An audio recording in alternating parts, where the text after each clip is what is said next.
J'enchaîne donc immédiatement avec l'oratrice suivante qui va terminer cette première partie avant une petite pause. Irène Bourda, qui est chanteuse, qui a professeure de chant et spécialisée, qui est docteur, donc qui a un doctorat sur ce sujet de la musique vocale et qui se spécialise dans le répertoire baroque et contemporain. À travers une recherche pluridisciplinaire, elle collabore avec des compositeurs, avec des interprètes, avec des metteurs en scène. Elle est associée à l'UFR de musicologie de la Sorbonne et responsable du module d'expression vocale. Elle enseigne aussi à l'université Paris-Saclay un cours sur le théâtre musical et vocal contemporain pour le CFMI et dans un master de création artistique de Paris-Descartes. Voilà, je lui laisse la parole. Elle va donc nous parler de la vocalité, la nouvelle vocalité dans le répertoire de la Péniche Opéra. Bonjour, donc j'ai choisi de vous présenter cette nouvelle vocalité qui me tient très très à cœur depuis de nombreuses années. J'ai eu l'occasion de chanter pas mal d'œuvres contemporaines et je m'intéresse particulièrement au lien en ce qui nous concerne du théâtre musical présenté à la Péniche Opéra, ici à travers Opéra Louvre et Actualité, et leur lien avec ce qu'on appelle la nouvelle vocalité ou la nuova vocalità, qui est une expression inventée par Luciano Berio dans les années 60 pour décrire ce que pouvait faire Katy Berberian avec sa voix. Une voix qui mêle au chant classique toutes les émissions vocales possibles. Et une partie des créations présentées à la Péniche Opéra semble s'inscrire dans la poursuite de ses recherches vocales. Donc, vous voyez à l'écran des citations phares de cette nouvelle vocalité. Et Opéra Louvre et Actualité sont dans la lignée de cette démarche collective propre au théâtre musical et réunissent ainsi plusieurs compositeurs, Georges Aperghis, Alain Louvier, Guy Rebel, Amaury Duclosel, Gratian Finzi dans Opéra Louvre en 1983, Pascal Dussapin, Monica Cecconi, ou Cecconi, je ne sais pas, Detlef Kiefer, Nicolas Frise, Antoine Duhamel, Renaud Gagneux, Patrice Mestral, Claude Pré, Yves Prin dans Actualité en 82. Et certains de ces compositeurs ont beaucoup contribué à l'évolution de la vocalité contemporaine, comme Guy Rebel, Pascal Dussapin, et particulièrement Georges Aperghis, qui est auteur de pièces emblématiques de théâtre musical, avec l'éclatement du récit et les nouvelles vocalités. D'autre part, je voulais souligner que l'idée directrice d'Opéra Louvre et Actualité a toujours été, comme tous les autres spectacles de la Péniche Opéra, décidée par Mireille Laroche et ses conseils artistiques. Donc, nous verrons quelles sont donc les spécificités de cette nouvelle vocalité et de ses écritures à travers ces deux spectacles, Opéra Louvre, Actualité. En quoi sont-elles dans la continuité de cette nouvelle vocalité, nuova vocalità? En quoi s'inscrivent-elles aussi dans la démarche artistique de la Péniche Opéra et des choix esthétiques de Mireille Laroche et de ses conseils artistiques? Enfin, en quoi les interprètes aussi de ces œuvres font-ils preuve d'une attitude nouvelle par rapport à la voix dans la lignée de Katy Berberian, la nova vocalité? Donc c'est un sujet très très vaste, très passionnant, donc je vais me limiter vraiment à quelques partitions. Et donc, je suis allée sur la Péniche Adélaïde pour voir les archives, m'entretenir plusieurs fois avec Mireille Laroche, et je me suis aussi entretenue avec des compositeurs comme Nicolas Frise ou Guy Rebel. Donc, il faut tout d'abord expliquer vraiment ce que c'est que la nouvelle vocalité, la nuova vocalité. Et je parlerai des conseils artistiques ensuite pour comprendre l'influence. Et je présenterai Opéra Louvre à travers une pièce, principalement Le Rire physiologique de Georges Aperghis et un peu Guy Rebel, si j'ai le temps. Il y a également une œuvre il y a également Actualité avec une œuvre de Nicolas Frise, Le Réseau de Montpellier. et si j'ai un peu de temps, Le jeu du train d'Antoine Duhamel. Alors, qu'est-ce que c'est tout d'abord la Nuova Vocalità? Vous le voyez à l'écran. Donc, elle a pris naissance dans la seconde moitié du XXe siècle avec le studio de Fonologia, créé en 1955 par Luciano Berio et Bruno Maderna. Et cette voix est vraiment au traitement, et le traitement de celle-ci est vraiment au cœur des expérimentations vocales jusqu'à aujourd'hui. Ça a beaucoup influencé les compositeurs jusqu'à maintenant. Et cette Nuova Vocalità, nouvelle vocalité, c'est une expression inventée par Luciano Berio et Katy Berberian, qui implique donc que l'interprète développe sa capacité à utiliser sa voix dans toutes ses dimensions, dans toutes les directions du processus vocal, avec des productions vocales qu'on pourrait dire extra classiques. Nous allons voir cela. Donc, je vous montre quand même quelques partitions, parce que c'est important de voir ces partitions graphiques avec des nouvelles vocalités, écrites avec des nouvelles notations. Donc là, la sequenza de Berio, première page. On écoute un petit extrait de ces nouvelles vocalités, hein, très, très rapidement, le rire, le soupir, le gémissement, etc. Écoutons un petit peu la voix de Katy Berberian et les nouvelles vocalités utilisées dans un passage très... Excusez-moi, je suis passée directement à Stripsody.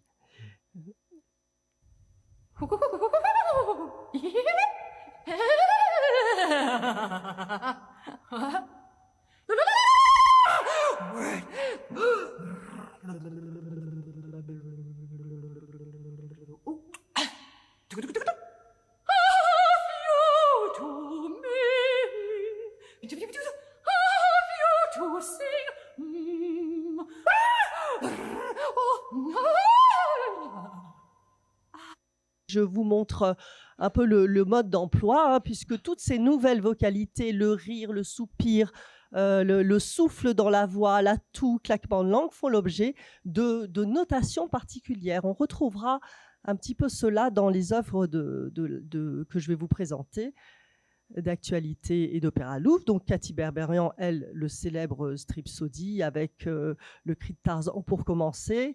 Voilà, aussi, inspiration de la bande dessinée qu'on va retrouver dans d'autres œuvres, pas mal d'œuvres d'actualité et en général dans certaines créations de la péniche opéra.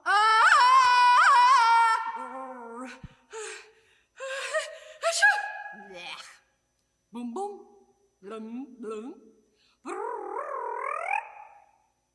boing. You stupid kite, come down out of that tree. Voilà, des partitions graphiques. Il y a aussi l'aria de Cage. Alors là, c'est important aussi de la voir parce qu'on verra que ces notations avec des contours d'intonation et qui a été écrite pour Katy Berberian avec des vocalités quotidiennes et une notation en ligne, en couleurs, symbolisant différents styles de chant et utilisant différentes langues. Donc, voici quelques exemples de cette Nuova Vocalità et qui englobe toute la diversité des émissions vocales sans ordre de valeur, sans idée toute faite, sans convention, habitude. Et aussi, la Nuova Vocalità, la nouvelle vocalité, implique un nouveau rapport au corps. C'est-à-dire que l'interprète doit bouger théâtralement. Berio le demande dans son mode d'emploi de la sequenza. Il demande de bouger. C'est une direction qui va être exploitée énormément dans le théâtre musical présenté à la Péniche Opéra et aussi dans le théâtre musical de Georges Apergis. Donc voilà pour ces nouvelles vocalités. Je dirai quelques mots des conseils artistiques parce que c'est très important d'en parler, et surtout de leur composition. Donc, qu'est-ce que sont les conseils artistiques qui ont été à la source vraiment de toutes les décisions sans discontinuité depuis le début de la Péniche Opéra jusqu'à la fin? Ils ont entouré Mireille Laroche et donc ce que je vais vous dire, c'est extrait d'un entretien que j'ai eu avec Mireille Laroche qui nous dit que toutes les décisions de spectacle, toutes les thématiques étaient impulsées par les conseils artistiques du début jusqu'à la fin de la programmation de la Péniche Opéra. On trouve les traces de ces conseils artistiques partout, hein, dans les archives, mais surtout dans les programmes, dans tous les programmes qui ont été, et toutes les notes d'intention qui ont été écrites beaucoup par Pierre Danet, qui était baryton et qui est, selon Mireille Laroche, l'intellectuel, l'écrivain public de la péniche opéra. Donc, ces choix esthétiques ont été impulsés par ces conseils artistiques qui décidaient tous les sujets de spectacle, tous les maîtres d'œuvre, compositeurs, interprètes, distribution. Donc, il n'y avait pas une décision qui ne venait d'eux, avec le principe d'alterner une œuvre du répertoire et une création contemporaine de façon presque systématique. Alors, ce qui est vraiment intéressant, c'est de voir la composition de ces conseils artistiques. Il ne s'agissait que d'interprètes, il n'y avait pas de compositeurs, uniquement des interprètes, et la plupart étaient chanteurs. Donc je cite Béatrice Cramois, qu'on a peut-être entendu tout à l'heure, Pierre Danet, Yvan Mathiac, Lionel Peintre, Christophe Crapez, Paul-Emmanuel Dubois, Yves Coudray, également metteur en scène, et deux pianistes, Claude Lavoie et Jean-Claude Pelletier. Il n'y a jamais eu de compositeur. Donc nous voyons qu'une grande partie de ces membres du conseil artistique étaient des chanteurs, souvent interprètent eux-mêmes des créations à la péniche opéra. Et une particularité de ces chanteurs, ce sont des chanteurs qui ont chanté avec autant d'authenticité les œuvres classiques, baroques, mais également contemporaines. Toutes ces créations qui demandent d'avoir à son clavier vocal tout un panel de vocalité, et en cela, ils sont dans la continuité, dans la lignée de Katy Berberian, qui chantait aussi bien la musique baroque que la création contemporaine ou la pop anglaise. Donc ce sont eux qui choisissent les compositeurs et qui eux-mêmes savent bien à quel chanteur ils ont affaire, et ils sont conscients de leur potentiel vocal et écrivent aussi en fonction d'eux.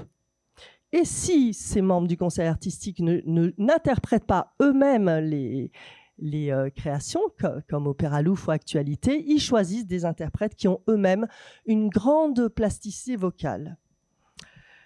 Donc, ils ont décidé qu'Opéra Louvre, en 1983, serait un colloque sur le rire musical.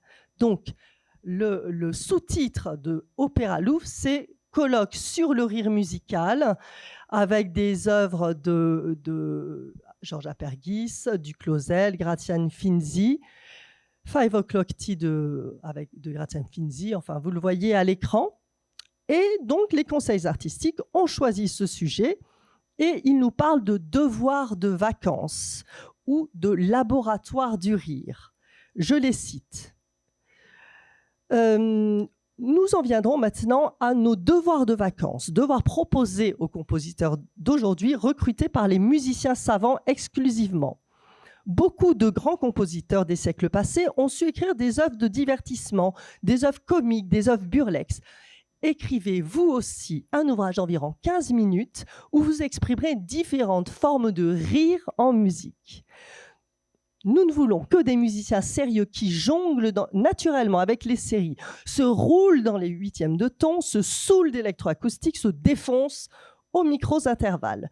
Faites-nous bouger, messieurs, délassez-nous, enchantez-nous, amusez-nous. Donc, parmi ces œuvres d'Opéra Louvre, j'ai choisi une œuvre particulièrement caractéristique. C'est la seule qui a été éditée aux éditions Salabert. C'est la seule qui a été aussi enregistrée par l'ensemble Kiosque. Nous en écouterons quelques extraits.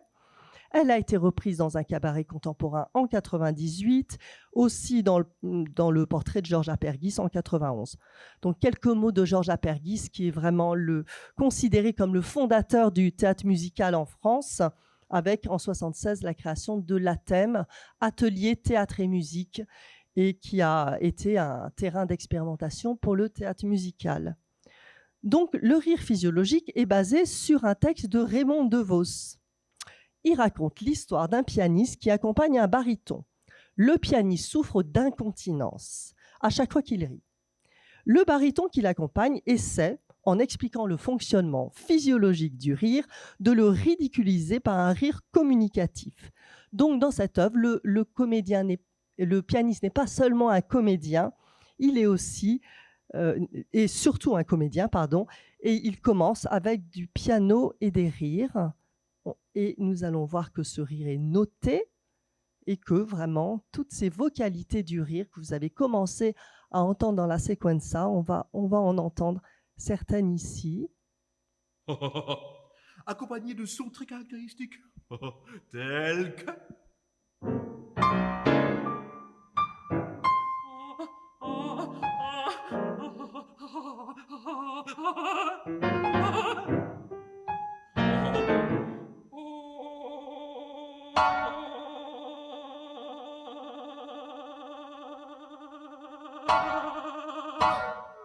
Ou encore...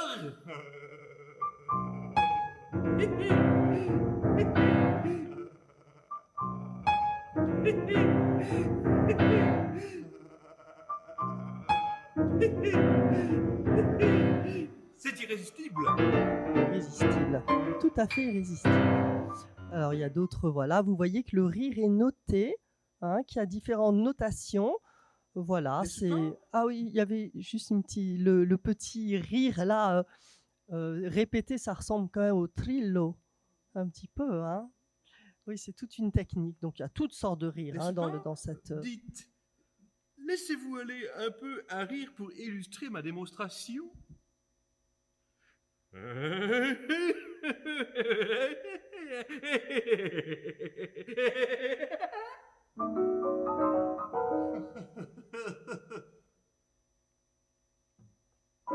Bon, il y a toutes sortes, vraiment, je vous engage à l'écouter. Elle a été très bien enregistrée par l'ensemble Kiosque, par Ludovic Monté.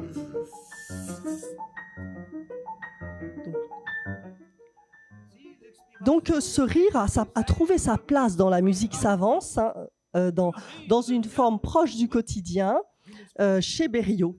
Hein, donc, vous avez entendu tout à l'heure les rires chez Berio, il y en a énormément.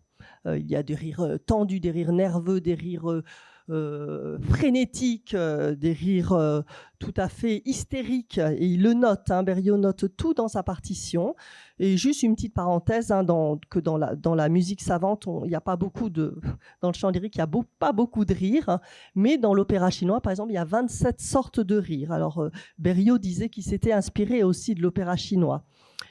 Et dans la partition du rire physiologique, on voit plein de sortes de rires avec des notations particulières. Alors là, je ne les ai pas toutes mises, mais il y a des rires douloureux, rires chantés, rires sur le souffle, rires furieux, rires spasmodiques, rires staccatissimo, rires francs, rires saccadés, rires mécaniques, rires en inspirant et en expirant.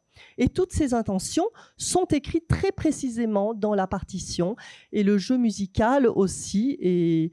Et c'est un point important du théâtre musical, tout écrire dans la partition et tous les gestes également. Le compositeur mêle à son métier de compositeur les techniques du metteur en scène. Tout est vraiment écrit, rien n'est laissé au hasard. Donc ça c'est vraiment une caractéristique du théâtre musical, hein. Il y a beaucoup de didascalie dans les partitions que j'ai pu lire, hein, dans celles d'actualité aussi. Le comédien est amené à faire de la musique, le chanteur est appelé à utiliser toutes ces nouvelles vocalités, le comédien doit être également chanteur, donc tout ça est vraiment... C'est ça le théâtre musical, c'est vraiment utiliser aussi toutes ces ressources vocales, corporelles, théâtrales, ce qu'on ne fait pas dans la musique plus classique. Hein. Tout ça, c'est en germe hein, déjà dans la sequenza de Berio. Je vous fais juste écouter rapidement, parce qu'il faut qu'on passe à l'actualité quand même, voilà, Guy Rebel. C'est important de parler de Guy Rebel. Alors, peut-être certains d'entre vous le connaissent, les jeux vocaux, jeux musicaux qui sont extrêmement employés dans la pédagogie vocale par voilà, les étudiants du CFMI, par exemple, connaissent ces jeux vocaux, jeux musicaux qui sont une mine vraiment. Guy Rebel a énormément travaillé sur le jeu vocal. Il permet d'aborder tous les aspects du son vocal, du matériau phonétique, des textes littéraires. Et il met aussi en jeu le mouvement. Chaque geste vocal est accompagné d'un mouvement. Et c'est ce qu'il fait dans son Rabelais. Alors là, je n'ai pas retrouvé de partition sur la péniche. Je me suis entretenue avec Guy Rebel, et donc son Rabelais a pris naissance à la Péniche Opéra et a trouvé son aboutissement dans Rabelais ou la naissance du verbe. Et Guy Rebel m'a autorisé à faire écouter quelques petits extraits. Et ensuite, on passera à Actualité. Baliverne,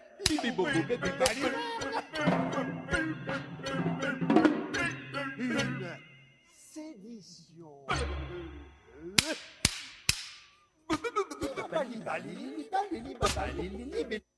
Excusez-moi parce que j'arrive pas à piloter.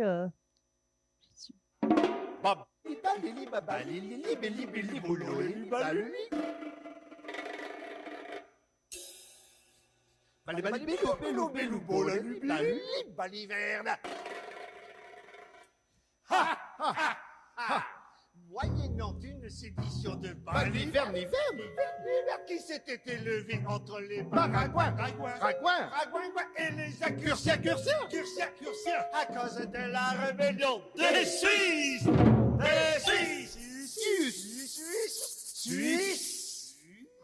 etc. Donc, on va passer à Actualité.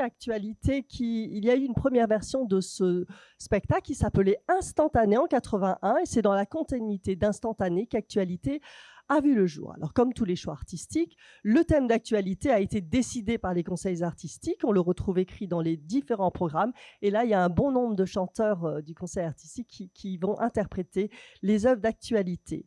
Alors, Pierre Danet nous dit dans les programmes, et aussi il y a quelques traces de l'explication du sujet d'actualité dans La naissance d'un genre, le théâtre musical, un article qu'on trouve sur les archives de la Péniche. Alors, Actualité est un spectacle dont toutes les séquences sont liées à l'actualité. Pendant 6 mois, Mireille Laroche s'est consacrée à la sélection d'articles de journaux, choisis aussi bien parmi les faits divers que la rubrique sportive, les pages culturelles, économiques, politiques et sociales. Cette recherche a abouti à la sélection d'une trentaine d'articles qui ont été soumis à une dizaine de compositeurs. Les articles retenus sont devenus sujets ou livrets de leur composition.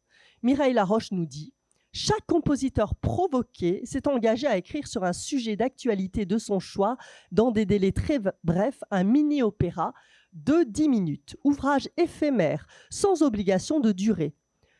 Question. Une œuvre musicale est-elle obligatoirement écrite pour la postérité ? Ces questions furent parmi les premières que nous nous sommes posées et que nous avons mises en laboratoire.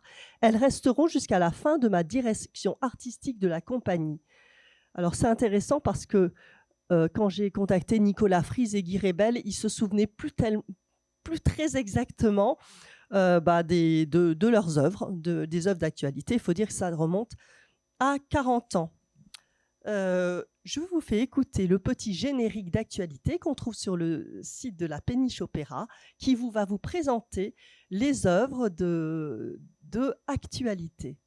Un petit extrait. Actualité, un opéra-journal. Actualité, un journal chanté. Actualité, un spectacle musical. Actualité, un nouveau magazine de l'actualité. Actualité, une nouvelle équipe de musiciens journalistes avec des reportages exclusifs. Actualité, une nouvelle conception de l'information. Les principaux titres de notre journal. Bourse. Une véritable tempête ravage les places financières mondiales. Lundi 28 septembre 1981, dit Lunedy Blue, les cours s'effondrent dans une atmosphère de panique. Social. Le cap des 2 millions de chômeurs, officiellement franchi au mois d'octobre. Fait divers. Un japonais cannibale mange sa fiancée après l'avoir tuée et dépecée. Conseil de l'Europe. En direct de Strasbourg, l'intolérance au banc des accusés. Société. Un réseau d'écoute téléphonique à Montpellier. Des révélations surprenantes. Nous sommes actuellement en liaison avec l'Élysée. De l'instant à l'autre, nous attendons l'annonce de la composition du nouveau gouvernement. Patrice Mestral, vous nous appelez dès que vous avez du nouveau. Mais tout de suite, en direct du TGV, nous rejoignons Antoine Duhamel. Il saisit pour nous la réalité quotidienne à plus de 200 à l'heure. Voici quelques, pour vous mettre dans l'ambiance d'actualité, hein, quelques photographies, des scénographies, des interprètes. Alors, là, je vais vous parler, j'ai choisi de présenter le réseau de Montpellier parce que j'ai eu la chance de discuter un peu à ce propos à Nicolas Fries. Vous m'excuserez la mauvaise qualité de ces photos que j'ai prises sur la péniche. Voilà, donc, mais on voit bien que c'est une partition graphique, hein, dans la lignée, un petit peu d'Aria de Cage, de Stripsody, de Cathy Berberian. On retrouve donc cette inspiration du dessin chez Nicolas Fries. Et Mireille Laroche nous a dit que c'est le compositeur le plus extrême qu'elle a rencontré dans sa notation, parce que cette notation, qui est pourtant très précise, fait l'objet de beaucoup de répétitions, de crépage de chignons, de moments rigolos, moins rigolos, parce qu'il faut mémoriser tout un vocabulaire, une grammaire, comme si on avait demandé aux chanteurs d'apprendre une langue. Donc, ce n'est pas Nicolas Fries qui a choisi cette histoire de réseau, c'est Mireille Laroche et ses conseils artistiques qui lui avaient demandé de travailler à partir de textes, des textes très particuliers, parce qu'il s'agit de réseaux de rencontres, hein, et bien avant le Minitel Rose, mythique, etc., il y avait eu dans les années 70-80, à cause d'une faille technique des PTT, des personnes qui ont réussi pendant des années à communiquer entre elles à partir d'un simple appel vers des numéros téléphoniques non identifiés. Donc Nicolas Fries nous a dit qu'il y avait énormément de paroles, parfois très osées, très crues, mais comme il n'avait pas envie de faire du boulevard ou de l'opérette, il a cherché une abstraction, inspirée aussi par le fait que les mots employés étaient parfois du langage codé. La boulangère veut toujours faire de la musique, ou bande magnétique accepte cassette. Il souligne que le fait que Mireille Laroche aimait bien que les personnes s'expriment par code. Elle aimait bien ce langage codé et tout ça a influencé énormément Nicolas Fries qui nous propose une partition avec des dessins. Alors pourquoi le dessin ? C'est intéressant par rapport à la nouvelle vocalité, puisque Nicolas Fries nous dit que le dessin permet de stimuler l'interprète dans ce qu'il a de plus enfantin. Il permet au chanteur de retrouver un organe qu'il appelle neuf et osant. Donc, des graphismes ludiques, une naïveté de dessin qui sont là pour suggérer des modes d'expression, des vocalités, pour faire sortir le chanteur de sa posture habituelle de chanteur classique et pour qu'il devienne vraiment, il sort de cette posture d'interprète pour s'approprier complètement la partition. Sinon, le chanteur est dans sa position de chanteur lyrique, il ne peut pas mettre de l'air dans sa voix, il n'arrive pas à enlever son vibrato, il est incapable de détimbrer. Donc, le dessin permet à l'interprète d'être ailleurs, d'être dans ce qu'il appelle un ailleurs. Et il a trouvé chez les interprètes là du conseil artistique, puisqu'il s'agissait de Béatrice Cramois notamment, des chanteurs qui ont une voix qui n'est pas seulement un bel instrument, mais des chanteurs qui ont une voix extrêmement malléable, qui permet aussi d'exprimer des émotions et des vocalités de la vie courante. Et il a écrit en fonction aussi de Béatrice Cramois, parce qu'il dit que la musique est vraiment la continuité avec le compositeur et l'interprète. Donc il n'y a pas d'indication de nuance, de tempo, de durée dans cette partition-là. C'est seulement au cours des répétitions qu'on va réaliser tout cela. Et c'est pour ça que Nicolas Fries n'a jamais voulu, il se bat depuis 40 ans avec les éditeurs, il ne veut pas éditer ses œuvres. Il veut vraiment que ça se passe au plateau avec les interprètes pour ensemble créer l'œuvre. Donc pour lui, les graphismes ont deux exigences, caractériser le son et mobiliser une mémoire de l'expression du son. Alors là, je vais vous parler de quelques vocalités que j'ai pas forcément pu photographier à la péniche. Donc par exemple, là vous voyez un nœud en haut. Donc le nœud, ça veut dire chanter en étant noué, en serrant un peu la gorge. Alors quand il y a une tasse de thé, il faut avoir une voix mondaine. Quand il y a des gouttes, il faut pleurer, chanter en pleurant. Quand il y a un œuf, il faut chanter sur la pointe des pieds. Quand il y a une petite culotte, il faut chanter de façon érotique. Quand il y a un bonhomme de neige, il faut chanter de façon frigorifiée.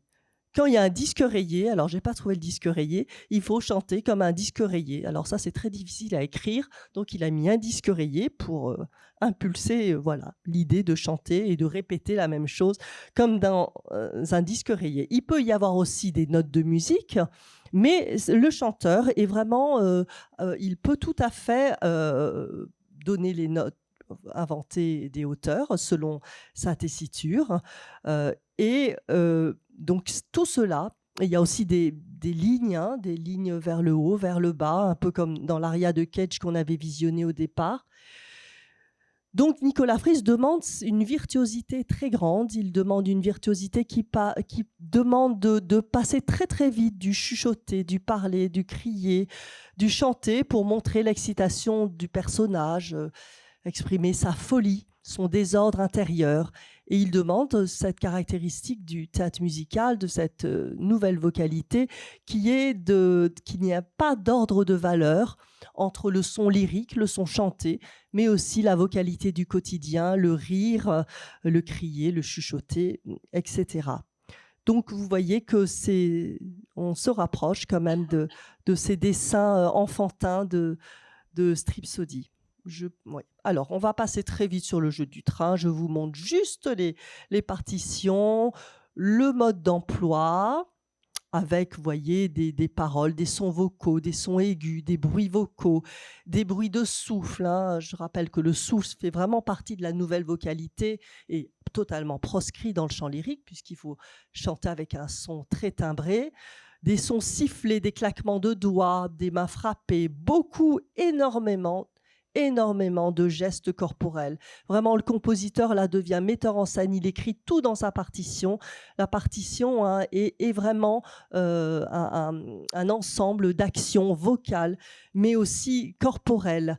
Donc, c'est vraiment caractéristique, cette association de la gestuelle et du son dans la musique, dans le théâtre vocal contemporain. Je dois passer, je crois, sur le jeu du train, Isabelle. Oui. Eh bien, maintenant, on va conclure alors. Je passe quand même mes petites diapos que vous voyez. Et voilà, c'est la fin. Donc, j'ai tenté de dégager quelques grandes lignes de cette vocalité, vraiment des grandes lignes du théâtre musical à la Péniche Opéra, en filigrane de ces œuvres composées par de nombreux compositeurs dans Opéra Louf et Actualité.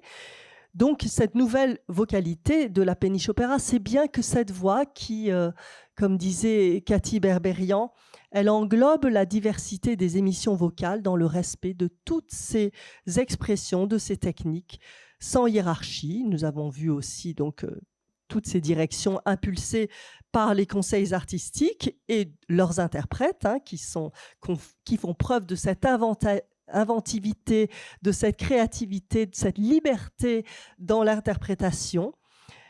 Et juste parler des œuvres qui ont été écrites après les créations contemporaines, après Opéra Louf et Actualité, ont continué dans cette recherche de nouvelles vocalités. Par exemple, la thématique musique et cri, qui a inspiré des spectacles non sur le rire, mais sur le cri. En 2010-11, c'est les cris du cri. En 2012-2013, c'est à corps et à cri, avec les cris des rues, les cris érotiques, les cris de la mort, les cris de guerre, avec cette mise à l'honneur de l'onomatopée et du cri, qui existe depuis aussi la musique de la Renaissance, avec des œuvres de Bouchot, d'Aurélien Dumont. Donc, comme le disait Cathy Berberian, et je vais terminer là-dessus, c'est la nouvelle vocalité, c'est la voix qui dispose d'une gamme infinie de styles vocaux qui embrasse toute l'histoire de la musique, ainsi que des aspects sonores marginaux par rapport à la musique, mais fondamentaux chez les êtres humains. Voilà, je m'arrête ici.